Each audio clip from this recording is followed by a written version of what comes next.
ఏదైతే తెలంగాణ మహిళా కమిషన్ వారు దండోరా ఫంక్షన్లో నా ద్వారా వచ్చిన అన్పార్లమెంటరీ లాంగ్వేజ్ మీద నేను చెప్పిన మాటలు కొంతమందికి నెగిటివ్గా కన్వే అవడం వల్ల వారు నాకు నోటీసులు ఇచ్చారు. ఆ నోటీసులకి సమాధానం వారికి సవివరంగా ఇచ్చాను. నా ఉద్దేశం నేను చెప్పానండి, ఇందులో అన్పార్లమెంటరీ వర్డ్స్ వచ్చినాయి.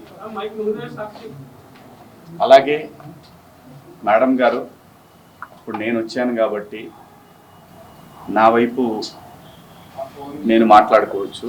అలా కాకుండా ఎవరైతే దీనికి బాధపడ్డారో వాళ్ళ పాయింట్ ఆఫ్ వ్యూలో కూడా క్వశ్చన్లు అడిగారు. నన్ను అన్నిటికీ సమాధానం చెప్పాను. మేడం గారు ఏమంటారంటే, మీది ఒక ప్రజల్ని ఇన్ఫ్లుయెన్స్ చేసే మీడియా కాబట్టి ఇవాళ మీరు అన్నారు కాబట్టి రేపటి నుంచి అందరూ అయిన దానికి కాని దానికి ఆడవాళ్ళ మీద కామెంట్లు పెడతా ఉంటారు కదా అంటే, కరెక్టే మేడం, ఒక ఇన్ఫ్లుయెన్స్డ్ పర్సన్గా దయచేసి దీన్ని ఆపేద్దాం. ఎందుకంటే సమాజంలో ఇంకా చాలా విషయాలు ఉన్నాయి. ఇది మేడం గారు చెప్పిన దాని ప్రకారం ఎవరిని హట్ చేయాలని కాదు, ఎవరిని ఇబ్బంది పెట్టాలని కాదు మేడం. నేను జరిగిన సంఘటన చూసి మాట్లాడాను. మాట్లాడిన అంశంలో తప్పుడు పదాలు దొర్లిని, దానికి అందరికీ నేను వివరణ ఇచ్చాను, నా అపాలజీస్ చెప్పాను అని కూడా చెప్పాను. మేడం గారు కూడా చూశారు. నాకు ఇక్కడికి వచ్చిన తర్వాత అర్థమైంది ఏంటంటే, నేను ఏదైతే ఆ రోజున నేను ఏదో జరగబోతుంది అని ఏదైతే గ్రహించానో, నాతో కెరీర్ మొదలుపెట్టిన వాళ్ళు చాలామందికి ఎందుకో నా మీద వ్యతిరేకత ఉంది. ఎందుకో తెలియదు. నేను ఒక సందర్భంలో, ఇది బయట తెలిసిన విషయం, ఒక సందర్భంలో ఎందుకు వీళ్ళకి నా మీద కోపం ఎందుకో నాకు తెలీదు. 30 సంవత్సరాలు అయింది నేను ఈ పరిశ్రమకు వచ్చి. ఈ 30 సంవత్సరాల్లో నేను ఏ ఒక్కరిని ఇబ్బంది పెట్టినా ఈ పాటికి ఎప్పుడో బయటకు వచ్చేది రాలేదు. వచ్చుంటే ఈ పాటికి మీరందరూ నా మీద ఎగబడేవాళ్ళు. చాలామంది నాకు తెలియదు అనుకుంటారు. ఎవరెవరు జూమ్ మీటింగ్లు పెట్టుకున్నారో, నాతో బాగా ఉండి నాతో మంచిగా మాట్లాడుతూ నా నటనని పొగుడుతూ ఉన్న, నాకు షాకింగ్, ఇంత కుట్ర జరగాలనా నా మీద? నేను అన్న పదానికి, ఆ 2 పదాలకి, నేను ఆవేశంలో మాట్లాడిన దానికి నాకు బాగా కావాల్సిన వాళ్ళు కూడా ఇంత కుట్ర చేయాలన్నా నా మీద? నేను మేడం గారు ఆవిడ ఇది ఒక ప్రభుత్వం యొక్క సంస్థ. వ్యవస్థలను గౌరవించకపోతే సమాజం తప్పుడు దారిలో పడుతుంది, అన్రెస్ట్ ఏర్పడుతుంది.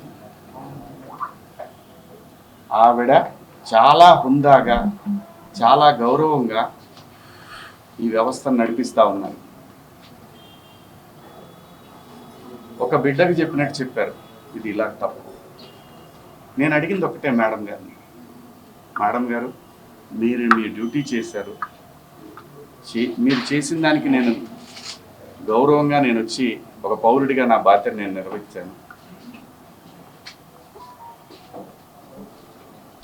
ఇక్కడ ఇందాక నేను మాట్లాడిన నా కుట్ర విషయం వేరే, మేడం గారి సందర్భంలో జరిగింది వేరే. నన్ను అంతగా అసహించుకోవడానికి, మీరు నా మీద అంత జలసీ రావటానికి ఏమిటమ్మా కారణం? నేనేం తప్పు చేశాను? నా బుద్ధి గడ్డి తిని మీ నాన్న చెప్పడా మీ ఇంట్లో? మీ అమ్మ చెప్పదా మీ ఇంట్లో? అంత ద్వేషం ఎందుకు పెంచుకుంటున్నారు? వినా స్త్రీయ జననం నాస్తి. స్త్రీ లేకపోతే ప్రపంచమే లేదు. అసలు ఈ మానవాళ్లే లేదు. ఏ మగవాడు కూడా తన ఇంట్లో తన భార్య, తన బిడ్డ, తన అక్క చెల్లెళ్ళు, తన కుటుంబాలు ప్రతి ఒక్కడికి ఉంటాయి. ఇక్కడ ఎవరి మీద దాడి చేస్తున్నారని, ఆ డివిజన్ని తీసుకురావాలని ఎందుకు తహతహలాడిపోతా ఉన్నారు? అందరి వాదన ఒకటే, స్త్రీని మహాలక్ష్మిలా చూసుకోవాలనుకుంటారు. ఎవరు బట్టలు ఎలా వేసుకుంటే నాకేంటమ్మా? మీరు ఎలాంటి బట్టలు వేసుకోవాలనేది మీ ఇష్టం. నేను ఒక తండ్రిలాగా నా దగ్గర హీరోయిన్లు అందరూ కూడా నాకు తండ్రిలాగా నేను పాత్రలు చేస్తున్నాను కాబట్టి నా బిడ్డలకు చెప్పినట్టు చెప్పానే కానీ ఇంతకుముందు ఎప్పుడు ఎవరు ఏమీ అనలేదమ్మా. వాళ్ళ మీద మీరు ఇలాగే కంప్లైంట్లు ఇచ్చారా? జూమ్ మీటింగులు పెట్టుకొని మీలో మీరే? ఏమ్మా, పేర్లు పెట్టి అనగలను నేను, కానీ మీరు ఇబ్బంది పడకూడదు. ఇంత కుట్ర చేయాలా నా మీదన? శివాజీ అనేవాడు సినిమా పబ్లిసిటీ కోసం అంత చిల్లరగా దిగజారుతాడా శివాజీ? నాకు అలాంటి డబ్బు పిచ్చి, ఫేమ్ పిచ్చే ఉంటే రాజకీయాల్లో నేను ఎక్కడో ఉండేవాడిని. ఒక సినిమా కోసం అంత దిగజారే మనిషి అయితే 13 సంవత్సరాల పాటు సినిమాకి దూరంగా జనం కోసం నిలబడేవాడినా. నాకు అనుకూలంగా ఉన్న గవర్నమెంట్లు వచ్చినా కూడా నేను ఏ రోజు పోయి ఒక పదవి అడగల. అది తెలంగాణలో అయినా, ఆంధ్రాలో అయినా, ఎక్కడైనా ప్రజల గురించి మాట్లాడాలనుకున్నాను తప్ప ఎవరు కుట్ర చేశారు, ఏం చేశారు, ఎలా చేశారు అనేది ఎప్పుడైనా ఊరికే మాట్లాడితే సరిపోదు. ఆధారాలు తీసుకుందాం, వాటికి సంబంధించి నేను మాట్లాడతాను. ధైర్యం ఉంటే నేను తప్పు చేశాను, శివాజీ దుర్మార్గుడు అని మీరు ప్రూవ్ చేయాలనుకుంటే మీకు వ్యవస్థలన్నీ తలుపులు తెరిచి ఉన్నాయి, రండి. కానీ దయచేసి నేను ఒకటే చెప్తున్నాను, ప్రపంచ వేదికల మీద ఒక 10 దేశాలు, ఒక 180 దేశాల ప్రజలు నిలబెట్టి, ఆడవాళ్ళని నిలబెట్టి, రిప్రజెంటేటివ్స్ అంటే ఒక శారీ కట్టుకున్న అమ్మాయిని మీరు ఇండియన్ కదా అని అడుగుతారు. అది ఈ దేశ పునాదులు. అంత మాత్రం చేత మీరు రోజు చీరలే కట్టుకొని చీరలే ఇచ్చేసి ఏ మూర్ఖుడు చెబుతాడమ్మా అలాగా? ఏ మూర్ఖుడు చెబుతాడు అలాగా? నాకేం పని? నా బిడ్డలు అనుకొని చెప్పాను తప్ప నాకేం వస్తుందండి? మీకేం అధికారం ఉంది? నాకే అధికారం లేదు, అదే చెప్తున్నా కదండి.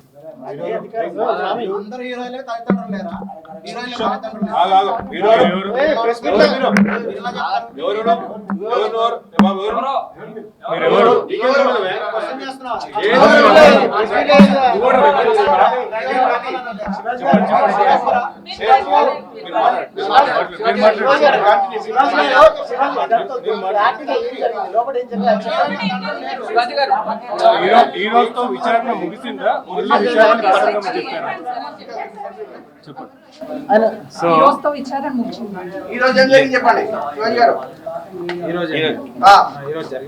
ఈరోజు జరిగిన విషయం ఏంటంటే, తప్పులేదు, ఆయన అభిప్రాయాన్ని నేను గౌరవిస్తాను. నేను పొరపాటు చేశాననే చెప్తున్నాను. నేను అనవసరంగా సలహాలు ఇచ్చాను. ప్రపంచ వేదికల మీద అలాగా ఈ దేశం పునాదులు ఏర్పడినప్పుడు ఒక కుటుంబ వ్యవస్థ ఉంటుంది. కుటుంబ వ్యవస్థ ఈ ప్రపంచంలో అత్యద్భుతంగా ముందుకు వెళుతున్న ఏకైక వ్యవస్థ భారతదేశం. ఈ భారతదేశంలో ఎవరు ఎలా బతకాలనేది రాజ్యాంగం నిర్దేశిస్తుంది, నేను కాదు. ఒకవేళ ఎవరి హక్కులకైనా భంగం కలిగినప్పుడు దానికి ఇలాంటి వ్యవస్థలు ఉంటాయి. సో నాకు అర్థమైంది ఏంటంటే సలహాలు ఇవ్వటం మానుకోవాలి, సలహాలు ఇవ్వటం, మంచి మాటలు చెప్పటం మానుకోవాలి. ఎవరిదాడికి తెలుసు ఇక్కడ. ఒక్క నిమిషం, అది చెప్తాను. ఒక్క నిమిషం, నేను చెప్పాలనుకుని చెప్పనండి. మళ్ళీ అంటే నేను అనేది దీన్ని ఇంతటితో ముగించుదామని, ఈ డిస్కషన్ ఇంతటితో ముగిద్దామని చెప్తున్నా. ఎవరి అభిప్రాయాలు ఎవరి వాళ్ళకి తెలుసు.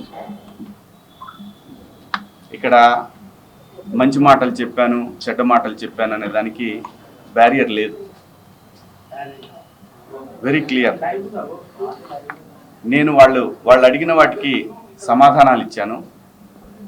వాళ్ళు మళ్ళీ ఏదన్నా ఉంటే నాకు కాల్ చేస్తూ ఉన్నారు, నాకు మెసేజ్ పంపుతా ఉన్నారు.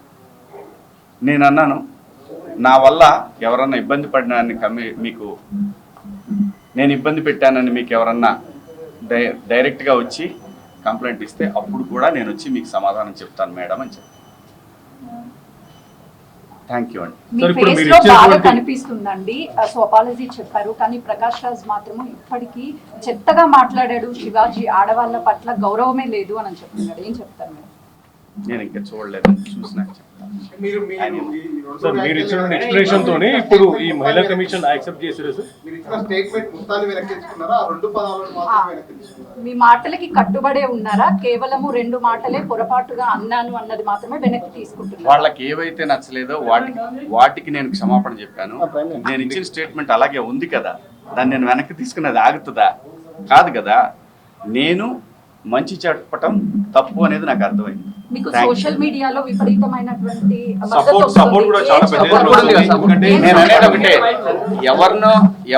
ఏమవుతుందంటే ఎవరినో పొగిడే తర్వాత ఇంకా ఎవరినో విమర్శించినట్టు అవుతుంది. కాబట్టి ఈ విషయాన్ని ఇంతటితో వదిలేద్దాం. దయచేసి అందరూ కూడా ఎవరి అంతరాత్మలకు వాళ్ళకి తెలుసు ఏం జరుగుతుందనేది. అందరి అభిప్రాయాలను గౌరవిద్దాం. ఫైనల్లీ సోషల్ మీడియాలో మద్దతు పెరుగుతుంది కాబట్టి ఇక మీద నుంచి కూడా అవేర్నెస్ కల్పిస్తూనే ఉంటారా? ఈ లైన్ స్టాండ్ తీసుకుంటారా? ఒకటి కేవలం ఒక్కరిద్దరు మాత్రమే వ్యతిరేకించారు, బయట సామాన్య ప్రజలందరూ కూడా మీ వెంబడి మద్దతు ఇస్తున్నారు. సో దీనికి మీరేమంటారు? నేను అవకాశం ఇచ్చానండి, కొంతమందికి మాట్లాడే అవకాశం ఇచ్చాను. ఇక నాకు అర్థమైంది ఏంటంటే నువ్వెంత నీ బతుకెంత అంటున్నారు, వాళ్ళని గౌరవిస్తాను. అంటే ఇప్పుడు మీరు చెప్పిన దాంట్లో కూడా నా మీద అంత నా వెనకాలే ఉండి నా మీద కుట్ర చేశారన్నారు కదా వీళ్ళందరికీ. అదేదే నేను అనేది. నేను ఎవరికి భయపడను. అంటే మీకు బాధగా అనిపిస్తుందా? నేను బతుకు తెరువుకి వచ్చేవాడిని, ఇక్కడ కాకపోతే కష్టపడేవాడిని, ఇంకో చోట పోయి బతుకుతా. అంతేగాని ఆత్మాభిమానం చంపుకొని ఎవడికో భయపడి, ఎవడో బెదిరిస్తే, ఎవడో వార్నింగ్లు ఇస్తే భయపడే రకాన్ని కాదు. అంత మాత్రం చేత వ్యవస్థలను గౌరవించకుండా, నేనుంటున్న పరిశ్రమను గౌరవించకుండా అంత విలువలు లేని బతుకు నేనైతే బతకట్లేదు. అంటే మీరు హీరో రోల్స్ తర్వాత కూడా ఇప్పుడు కొన్ని ప్రత్యేకమైనటువంటి రోల్స్ చేస్తున్నారు కదా, అది ఎవరికైనా ఎవరి రోల్స్ అయినా తగ్గించే అవకాశం ఉంటుందని మేము ప్రజలకు అనుకోవచ్చు. నా చూడండి, నాకు భగవంతుడు ఈ జన్మలో నటుడిగా బతుకమని ఇచ్చాడు. బతికే బతుకులో సమాజానికి ఉపయోగపడే విధంగా బతుకమని చెప్పాడు. నేను అలాగే బతుకుతున్నా. అన్నిటికీ ప్రతి ఒక్క దానికి గుర్తుపెట్టుకోండి, కాలం కర్మ అన్నిటికీ సమాధానం చెప్తుంది. నేను ఒకటే చెప్తున్నా, నా వెనకాల అంత కుట్ర చేయాల్సిన అవసరం లేదు. నాకు ఈ సినిమా కాకపోతే నేను రైతు కొడుకుని, నాకు 30 ఎకరాల పొలం ఉంది, వెళ్ళి బతుకుతా. కానీ భయపడే రకాన్ని మాత్రం ఎప్పటికీ కాదు. ఇది పొగరు కాదు, ఇది నా ఆత్మాభిమానం. ఇది నా నాగబాబు గారిది నేను చూడలేదు. వీళ్ళిద్దరికి మీరు చెప్పింది నేనేమీ చూడలేదు. అందరికీ నచ్చే విధంగా ఎవరు మాట్లాడలేరు. ఆఖరికి గాంధీజీ మీద కూడా హత్య జరిగింది. ఈ దేశంలో ఎవరిని, ఈ భూమి మీదనే ఎవరు సాటిస్ఫై చేయలేరు. యథార్థవాది, లోక విరోధి. మీడియా ముఖంగా మహిళలకి మరొకసారి ఏమన్నా చెప్పాలనుకుంటున్నారా? మీడియా ముఖంగా ఎవరు కుట్ర పన్నుతున్నారు ఏంటనేది కనిపిస్తానే ఉంది. వాళ్ళకి ధైర్యం వచ్చి మాట్లాడిన ఇద్దరిని మీరు మీ బయట కుట్ర చేస్తామని చెప్తున్నారా? చిచి పాపం వాళ్ళకి ఏం సంబంధం లేదు. వాళ్ళ అమాయకులు అంతే. మీడియా ముఖంగా మహిళలకి మరొకసారి ఏమైనా చెప్పాలనుకుంటున్నారా? నేను మహిళలకి చెప్పాల్సింది ఏమీ లేదు. దయచేసి ఒరే అబ్బాయిలో, మన ఇంట్లో ఆడవాళ్ళు ఉన్నారు, వీళ్ళని కూడా నాకు తెలిసి మొన్న కూడా అది క్రేజీలో జరిగిన ఇన్సిడెంట్. ఒక ఆర్టిస్టులు కనపడ్డప్పుడు జనాలు పిల్లలు ఎగబడతారు. అదేమైందంటే ఇబ్బందికరంగా అనిపిస్తుంది. ఆ పాపం వాళ్ళకేంటంటే నేను భాష రాదని మాత్రమే చెప్పాను కానీ లేకపోతే ఆ సలహా కూడా ఇచ్చేవాడిని కాదు. ఎంబ్రాసింగ్గా ఫీల్ అయిందని ఓ మాట చెప్దామనే దాంట్లో మాటలు తూలాను. దానికి అపాలజీ కూడా చెప్పేశాను. థ్యాంక్ యూ అండి. మీడియా సోదరులకు కూడా నేను చెప్పేది ఏంటంటే వదిలేద్దాం దీన్ని.